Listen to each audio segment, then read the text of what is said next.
বাংলাদেশ থেকে যাত্রীরা হজের উদ্দেশ্যে রওনা দেয় সৌদি আরবে। তারা কয়েক লক্ষ টাকা খরচ করে সৌদি আরবে হজ করতে আসে।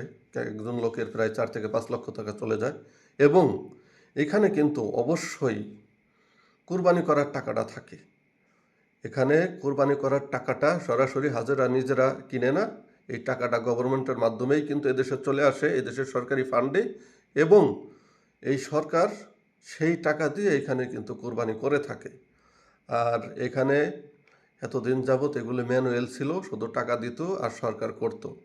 কিন্তু এখন কিন্তু সেই টাকাটার সিস্টেমগুলো এদের সরকার চেঞ্জ করে ফেলেছে। এখন তারা ডিজিটাল অ্যাপসের মাধ্যমে, নুসুক নামের অ্যাপসের মাধ্যমে তারা এটা করে থাকে। কোন হাজির নামে টাকা জমা হয়েছে, কোন হাজির নামে টাকা জমা হয় নাই, এবং কোন হাজির নামে কুরবানি হইল কি হইল না, সেটা কিন্তু হাজির পাসপোর্ট দিয়ে ডিজিটাল অ্যাপসের মাধ্যমে সার্চ করলেই সেটা পাওয়া যায়। অর্থাৎ যদি কোনো ব্যক্তির নামে এখানে কোরবানি হয়ে থাকে, সেটা নিশ্চিতভাবে খুঁজে পাওয়া যাবে যে কোরবানি হয়েছে কি না হয় নাই।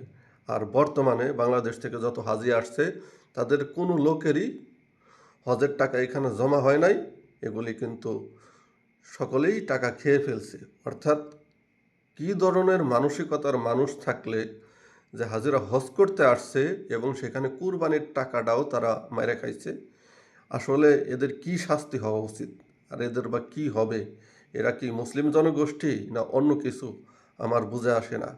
কেননা মক্কা মদিনার মতো স্পর্শকাতর জায়গাতে হজ করতে আসার টাকাটাও যদি কেউ মেরে খায়, তাহলে তাদের নিজেদের যে কী অবস্থা হইতে পারে, তাদেরকে দুনিয়াতেই শাস্তি হবে না আখিরাতে হবে, একমাত্র যিনি পৃথিবী সৃষ্টি করছেন তিনিই ভালো জানেন।